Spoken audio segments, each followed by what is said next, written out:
Welcome back and thanks for staying with us. A new statement today by Israeli police claiming that calm has been restored on the Temple Mount after early morning skirmishes between Palestinian worshippers and police. 2 suspects arrested for those disruptions, with police saying Palestinians threw rocks at officers and towards the Western Wall, with at least 1 rock landing in the Western Wall prayer area, which prompted police to intervene and disperse the rioters.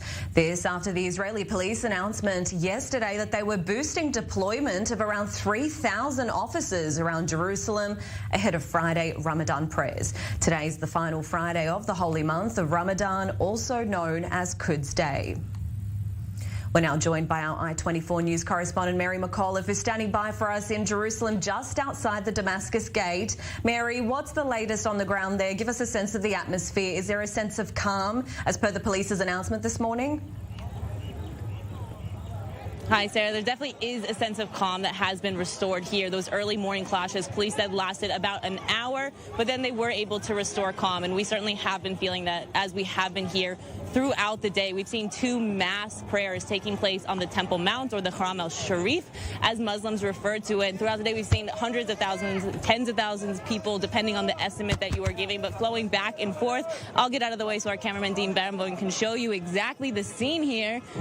Right now, we're in the middle, but we have just seen people shuffling back and forth to the prayers that are taking place really just beyond the old city wall, just inside at the Al-Aqsa temple. But it does, of course, come in the background of these security clashes, but it has really become the routine that we've seen here throughout the course of this Ramadan. We've seen early morning Friday clashes, the police going in. We're seeing these actions on the ground, and that once calm is restored, we are seeing people being allowed to come into prayer and to worship on Al-Aqsa Mosque as had been intended. So we are seeing this atmosphere of calm. Of course, in just about an hour from now, we'll hear the final evening prayer of the last Friday of Ramadan. So we are expected to see huge crowds gathered throughout here every Friday, and as well as even every night during Ramadan. We do see people gather here on these Damascus steps, and we are expected to see the same shortly.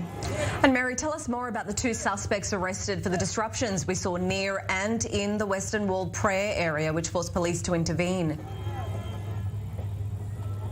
Right, so those arrests were made throughout this course of Ramadan. We've seen a number of arrests being made as Israeli security forces have stepped up their presences in multiple points of the city, but especially in the old city of Jerusalem, especially here today. You said some 3,000 police officers. You can certainly feel that police presence on the ground. We've heard they've arrested a number of different rioters throughout the day, throughout the week, but also throughout the month. But we are expecting here, too, we're seeing a number of people who are coming in to pray, especially Palestinians from the West Bank. As Israel saw the beginning of this month of escalated violence, there was a sense that they might go back on some of the restrictions that they had promised to ease for Ramadan.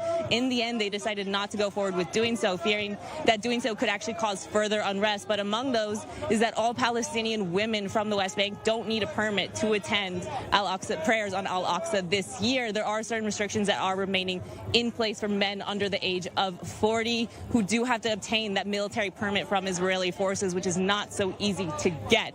But that all these restrictions that were put, and the ease of restriction was part of Israeli efforts and part of these diplomatic efforts that had come to be prior to this month with Jordan, with the United States, with a number of different players to try and maintain the security presence here and trying to maintain calm in the area. And so far today, we certainly do see that has prevailed so far.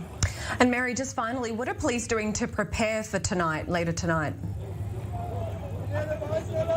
Right there. So as we said, 3,000 police officers who are here throughout the city. They're stationed at various points in the old city. A number of roads had been blocked earlier in the day, and we've seen these checkpoints going up sporadically throughout the day in the East Jerusalem area, primarily in some of these roads which are totally blocked off as an effort to try and deal and do some crowd control, because they are expecting hundreds of thousands of worshipers to be here throughout the course of the day. And we can see some of the scenes that we've seen at the top of the Temple Mount.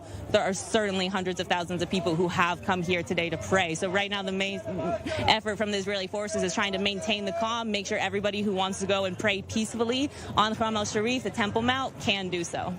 Mary McAuliffe there, our i24 news correspondent, bringing us the latest from Jerusalem. Thank you very much, Mary.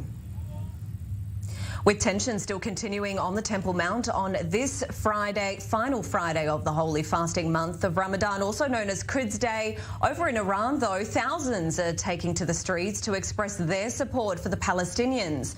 Protesters chanting death to Israel and death to America in this first Quds Day rally since before the start of the COVID pandemic.